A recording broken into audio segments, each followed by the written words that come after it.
Hi hello friends, welcome to Anita kitchen.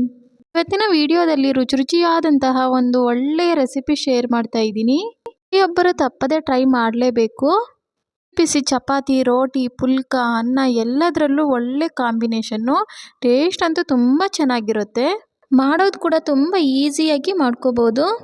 ರುಚಿ ಅಂತೂ ತುಂಬ ಪರ್ಫೆಕ್ಟಾಗಿ ಬರುತ್ತೆ. ಯಾವ ರೆಸಿಪಿ ಅಂದ್ಬಿಟ್ಟು ವಿಡಿಯೋ ಒಳಗಡೆ ಹೋಗಿ ನೋಡೋಣ. ಇವತ್ತಿನ ವಿಡಿಯೋ ಬಂದ್ಬಿಟ್ಟು ಲಸುನಿ ಮೇಥಿ ಯಾವ ಥರ ಮಾಡೋದು ಅಂತ ತೋರಿಸ್ಕೊಡ್ತಾ ಇದ್ದೀನಿ.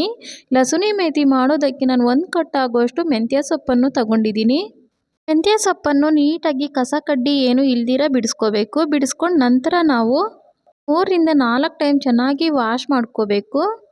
ಮೆಂತ್ಯ ಸೊಪ್ಪಿನಲ್ಲಿ ಬೇರಿನ ಭಾಗದಲ್ಲಿ ಮಣ್ಣು ಜಾಸ್ತಿ ಇರುತ್ತೆ. ಅದಕ್ಕೆ ನಾವು 3ರಿಂದ 4 ಟೈಮ್ ಚೆನ್ನಾಗಿ ವಾಶ್ ಮಾಡಿಕೊಂಡು ಈ ಥರ ಸಣ್ಣದಾಗಿ ಕಟ್ ಮಾಡಿಕೊಂಡು ಇಟ್ಕೋಬೇಕು. ಗ್ಯಾಸ್ ಸ್ಟವ್ ಮೇಲೆ ಒಂದು ಕಡಾಯಿ ಇಕ್ಕೋಬೇಕು. ಕಡಾಯಿ ಸ್ವಲ್ಪ ಬಿಸಿ ಆದಮೇಲೆ 1-2 ಟೇಬಲ್ ಸ್ಪೂನಷ್ಟು ಕಡಲೆ ಬೀಜ ಹಾಕ್ಕೋಬೇಕು. ಹಾಗೆ 1-2 ಟೇಬಲ್ ಸ್ಪೂನಷ್ಟು ಕಡಲೆಪಪ್ಪನ್ನು ಹಾಕ್ಕೊಳ್ಳೋಣ. ಈಗೆಲ್ಲ ಒಂದು ಸರ್ತಿ ಫ್ರೈ ಮಾಡ್ಕೋಬೇಕು. ಕಡಲೆ ಬೀಜ ಸ್ವಲ್ಪ ಹೊತ್ತು ಕಲರ್ ಬರೋ ಗಂಟ ನಾವು ಹುರ್ಕೋಬೇಕಾಗುತ್ತೆ. ಹಾಗೆ 2 ಟೇಬಲ್ ಸ್ಪೂನಷ್ಟು ಎಳ್ಳನ್ನು ಸೇರಿಸೋಣ. ಎಳ್ಳು ಹಾಕಿದ ನಂತರ ಗ್ಯಾಸನ್ನು ನಾವು ಲೋ ಫ್ಲೇಮಲ್ಲಿ ಇಟ್ಕೊಂಡು ಹುರ್ಕೋಬೇಕು. ಯಾಕಂದರೆ ಎಳ್ಳು ಬೇಗನೆ ಸೀದೋಗುತ್ತೆ. ಸ್ವಲ್ಪ ಬ್ರೌನ್ ಕಲರ್ ಬರೋ ಗಂಟ ಹುರ್ಕೋಬೇಕು. ನೋಡಿ, ಎಲ್ಲ ಚೆನ್ನಾಗಿ ಹುರ್ಕೊಂಡಿದ್ದಾಯಿತು. ಈಗ ಒಂದು ಪ್ಲೇಟಿಗೆ ತೆಗೆದಿಟ್ಕೊಳ್ಳೋಣ. ಸ್ವಲ್ಪ ಹೊತ್ತು ತಣ್ಣಗಾಗಕ್ಕೆ ಬಿಡಬೇಕು. ನಾವು ಗ್ಯಾಸ್ ಮೇಲೆ ಅದೇ ಕಡಾಯಿ ಇಟ್ಕೊಂಡು 1-2 ಟೇಬಲ್ ಸ್ಪೂನಷ್ಟು ಎಣ್ಣೆ ಹಾಕ್ಕೋಬೇಕು. 1 ಗಡ್ಡೆ ಅಷ್ಟು ಬೆಳ್ಳುಳ್ಳಿಯನ್ನು ಈ ಥರ ಒಟ್ಟು ಸುಲ್ಕೊಂಡು ಹಾಕ್ಕೋಬೇಕು. ಲಸುನಿ ಮೇಥಿ ರೆಸಿಪಿಗೆ ಬೆಳ್ಳುಳ್ಳಿ ಸ್ವಲ್ಪ ಜಾಸ್ತಿನೇ ಹಾಕಬೇಕು. ಬೆಳ್ಳುಳ್ಳಿ ಫ್ಲೇವರ್ ತುಂಬ ಚೆನ್ನಾಗಿರುತ್ತೆ. ಬೆಳ್ಳುಳ್ಳಿಯನ್ನು ಈ ಥರ ಸ್ವಲ್ಪ ಫ್ರೈ ಮಾಡ್ಕೋಬೇಕು. ನಾವು ಕಟ್ ಮಾಡಿ ಇಟ್ಕೊಂಡಿರ್ತಕ್ಕಂಥ ಮೆಂತ್ಯ ಸೊಪ್ಪನ್ನು ಸೇರಿಸ್ಬೇಕು. ಮೆಂತ್ಯ ಸೊಪ್ಪು ಸೇರಿಸಿದ ನಂತರ ಎಲ್ಲ ಒಂದು ಸರ್ತಿ ನೀಟಾಗಿ ಮಿಕ್ಸ್ ಮಾಡ್ಕೋಬೇಕು. 1/4 ಚಮಚ ಅಷ್ಟು ಉಪ್ಪು ಹಾಕ್ಕೋಬೇಕು. ಉಪ್ಪು ಹಾಕಿದ ನಂತರ ಎಲ್ಲ ಒಂದು ಸರ್ತಿ ಮಿಕ್ಸ್ ಮಾಡಿಕೊಂಡು ಕಲಿಸ್ಕೋಬೇಕಾಗುತ್ತೆ. ಉಪ್ಪು ಸೇರಿಸಿದ ನಂತರ ಮೆಂತ್ಯ ಸೊಪ್ಪೆಲ್ಲ ಬೇಗನೆ ಬೆಂದೋಗುತ್ತೆ. ಮೆಂತ್ಯ ಸೊಪ್ಪನ್ನು ಈ ಥರ ಫ್ರೈ ಮಾಡ್ಕೋಬೇಕಾಗುತ್ತೆ. ಮೆಂತ್ಯ ಸೊಪ್ಪನ್ನು ನಾವು ಜಾಸ್ತಿ ಫ್ರೈ ಮಾಡೋ ಅವಶ್ಯಕತೆ ಇಲ್ಲ. 1-2 ನಿಮಿಷಗಳ ಕಾಲ ಈ ಥರ ಫ್ರೈ ಮಾಡ್ಕೋಬೇಕಾಗುತ್ತೆ. ಮೆಂತ್ಯ ಸೊಪ್ಪು ನೋಡಿ ನೀಟಾಗಿ ಫ್ರೈ ಆಗಿದೆ. ಈಗ ನಾವು ಪಕ್ಕಕ್ಕೆ ಇಟ್ಕೊಳ್ಳೋಣ. ಈಗ ಒಂದು ಮಿಕ್ಸಿ ಜಾರ್ ತಗೋಬೇಕು. ಮಿಕ್ಸಿ ಜಾರ್ ತಗೊಂಡು ನಾವು ಹುರ್ಕೊಂಡಿರ್ತಕ್ಕಂಥ ಕಡಲೆ ಬೀಜ, ಕಡಲೆಪಪ್ಪು, ಎಳ್ಳು ಇವೆಲ್ಲವನ್ನು ಇದಕ್ಕೆ ಸೇರಿಸಿ ಸ್ವಲ್ಪ ನೀರು ಹಾಕಿ ಈ ಥರ ಪೇಸ್ಟ್ ಥರ ರುಬ್ಕೋಬೇಕು. ನೋಡಿ, ಈ ಥರ ನುಣ್ಣಗೆ ಪೇಸ್ಟ್ ಥರ ರುಬ್ಕೋಬೇಕಾಗುತ್ತೆ. ಗ್ಯಾಸ್ ಸ್ಟವ್ ಮೇಲೆ ಒಂದು ಕಡಾಯಿ ಇಕ್ಕೋಬೇಕು. ಅದಕ್ಕೆ 1-2 ಟೇಬಲ್ ಸ್ಪೂನಷ್ಟು ಎಣ್ಣೆ ಹಾಕ್ಕೊಳ್ಳೋಣ. ಎಣ್ಣೆ ಬಿಸಿ ಆದಮೇಲೆ 1 ಟೇಬಲ್ ಸ್ಪೂನಷ್ಟು ಜೀರಿಗೆ ಹಾಕ್ಕೋಬೇಕು. ಜೀರಿಗೆ ಸ್ವಲ್ಪ ಚಿಟಪಟ ಅಂದಮೇಲೆ 2 ಈರುಳ್ಳಿಯನ್ನು ಈ ಥರ ಸಣ್ಣದಾಗಿ ಕಟ್ ಮಾಡಿಕೊಂಡು ಹಾಕ್ಕೋಬೇಕು. ಈರುಳ್ಳಿ ಹಾಕಿದ ನಂತರ ಎಲ್ಲ ಒಂದು ಸರ್ತಿ ಮಿಕ್ಸ್ ಮಾಡಿಕೊಂಡು ಕಲಿಸ್ಕೋಬೇಕು. 1 ಟೇಬಲ್ ಸ್ಪೂನಷ್ಟು ಬೆಳ್ಳುಳ್ಳಿಯನ್ನು ಈ ಥರ ಸಣ್ಣದಾಗಿ ಕಟ್ ಮಾಡಿಕೊಂಡು ಹಾಕ್ಕೋಬೇಕು. ಹಾಗೆ 4 ಹಸಿಮೆಣಸಿನಕಾಯಿಯನ್ನು ಸಹ ನಾವು ಕಟ್ ಮಾಡಿಕೊಂಡು ಹಾಕ್ಕೋಬೇಕು. ಸ್ವಲ್ಪ ಹಸಿ ಕರಿಬೇವಿನ ಸೊಪ್ಪನ್ನು ಸೇರಿಸ್ಕೋಬೇಕು. ಈಗೆಲ್ಲ ಒಂದು ಸರ್ತಿ ಮಿಕ್ಸ್ ಮಾಡಿಕೊಂಡು ಕಲಿಸ್ಕೊಳ್ಳೋಣ.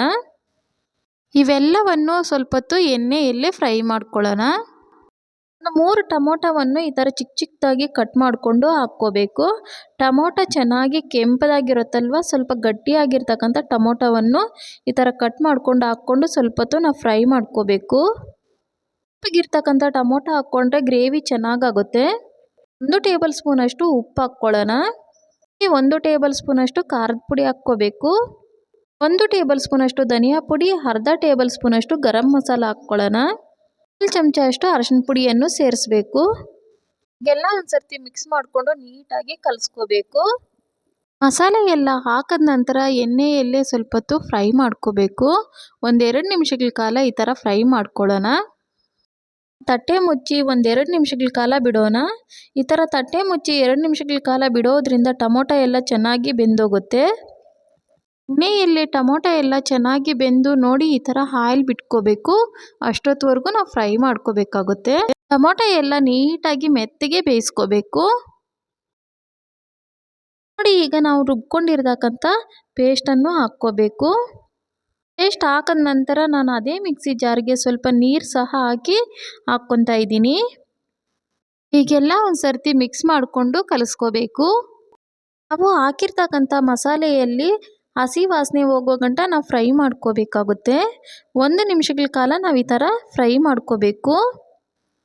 ಮಸಾಲೆ ಸ್ವಲ್ಪ ಗಟ್ಟಿ ಅನಿಸ್ತಾ ಇದೆಯಲ್ವಾ, ಅದಕ್ಕೆ 1 ಟೀ ಗ್ಲಾಸ್ ಆಗುವಷ್ಟು ನೀರನ್ನು ಸೇರಿಸ್ತಾ ಇದ್ದೀನಿ. ಆದಷ್ಟು ನೀರು ಕಡಿಮೆನೇ ಹಾಕ್ಕೋಬೇಕಾಗುತ್ತೆ.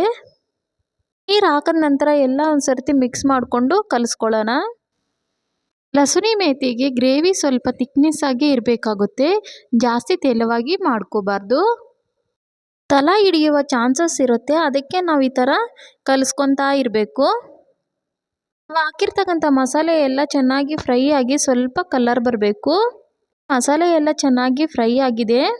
ಫಸ್ಟೇ ಫ್ರೈ ಮಾಡ್ಕೊಂಡು ಇಟ್ಕೊಂಡಿದ್ವಲ್ವ ಮೆಂತ್ಯ ಸೊಪ್ಪನ್ನು ಈಗ ಸೇರಿಸ್ಬೇಕು. ಮೆಂತ್ಯ ಸೊಪ್ಪು ಸೇರಿಸಿದ ನಂತರ ಎಲ್ಲ ಒಂದು ಸರ್ತಿ ಮಿಕ್ಸ್ ಮಾಡಿಕೊಂಡು ಕಲಿಸ್ಕೋಬೇಕು. ಮೆಂತ್ಯ ಸೊಪ್ಪನ್ನು ನಾವು ಫಸ್ಟೇ ಒಂದು ಅರ್ಧ ಭಾಗದಷ್ಟು ಫ್ರೈ ಮಾಡ್ಕೊಂಡಿದ್ವಿ, ಅದಕ್ಕೆ ಈಗ ಜಾಸ್ತಿ ಬೇಯಿಸೋ ಅವಶ್ಯಕತೆ ಇಲ್ಲ. ಒಂದು ತಟ್ಟೆ ಮುಚ್ಚಿ 1-2 ನಿಮಿಷಗಳ ಕಾಲ ಗ್ಯಾಸನ್ನು ಲೋ ಫ್ಲೇಮಲ್ಲಿ ಇಟ್ಕೊಂಡು ಬಿಡಬೇಕು. 2 ನಿಮಿಷಗಳ ನಂತರ ನಾವು ತಟ್ಟೆ ತೆಗೆದು ನೋಡೋಣ. ನಾವು ಹಾಕಿರ್ತಕ್ಕಂಥ ಮೆಂತ್ಯ ಸೊಪ್ಪೆಲ್ಲ ಚೆನ್ನಾಗಿ ಬೆಂದು ಗ್ರೇವಿ ರೆಡಿ ಆಗಿದೆ. ಈಗೆಲ್ಲ ಒಂದು ಸರ್ತಿ ಮಿಕ್ಸ್ ಮಾಡಿಕೊಂಡು ಕಲಿಸ್ಕೊಳ್ಳೋಣ. ಮೆಂತ್ಯ ಸೊಪ್ಪನ್ನು ಡೈಲಿ ಒಂದೇ ಥರ ಮಾಡ್ದಿರ ಈ ಥರ ಡಿಫ್ರೆಂಟಾಗಿ ಕೂಡ ಮಾಡಿ ನೋಡಿ, ಟೇಸ್ಟ್ ತುಂಬ ಚೆನ್ನಾಗಿರುತ್ತೆ. ಅಂತೂ ಅಲ್ಟಿಮೇಟ್ ಆಗಿರುತ್ತೆ. ತುಂಬ ಈಸಿಯಾಗಿ ಮಾಡ್ಕೋಬೋದು. 1 ಹಿಡಿಯಷ್ಟು ಕೊತ್ತಂಬರಿ ಸೊಪ್ಪನ್ನು ಹಾಕ್ಕೊಳ್ಳೋಣ. ಕೊತ್ತಂಬರಿ ಸೊಪ್ಪು ಹಾಕಿದ ನಂತರ ಎಲ್ಲ ಒಂದು ಸರ್ತಿ ಮಿಕ್ಸ್ ಮಾಡಿಕೊಂಡು ಕಲಿಸ್ಕೊಳ್ಳೋಣ. ಕೊತ್ತಂಬರಿ ಸೊಪ್ಪು ನಿಮ್ಮ ಹತ್ರ ಇಲ್ಲ ಅಂದರೆ ಸ್ಕಿಪ್ ಮಾಡ್ಕೋಬೋದು, ರುಚಿ ಏನೂ ಚೇಂಜ್ ಆಗೋದಿಲ್ಲ. ಮೆಂತ್ಯ ಸೊಪ್ಪು ತಿನ್ನೋದ್ರಿಂದ ನಮ್ಮ ಆರೋಗ್ಯಕ್ಕೆ ತುಂಬ ಒಳ್ಳೆಯದು. ನಮ್ಮ ಆರೋಗ್ಯ ನಮ್ಮ ಕೈಯಲ್ಲಿದೆ ಫ್ರೆಂಡ್ಸ್. ಅಷ್ಟೇ ಫ್ರೆಂಡ್ಸ್, ಬಿಸಿ ಬಿಸಿಯಾದ ರುಚಿಯಾದ ಲಸುನಿ ಮೇಥಿ ರೆಡಿಯಾಗಿದೆ. ಲಸುನಿ ಮೇಥಿಯನ್ನು ನಾವು ರೋಟಿ, ಚಪಾತಿ, ಪುಲ್ಕ, ಅನ್ನ ಎಲ್ಲದರಲ್ಲೂ ತಿನ್ಬೋದು. ರುಚಿಯಂತೂ ತುಂಬ ಚೆನ್ನಾಗಿರುತ್ತೆ.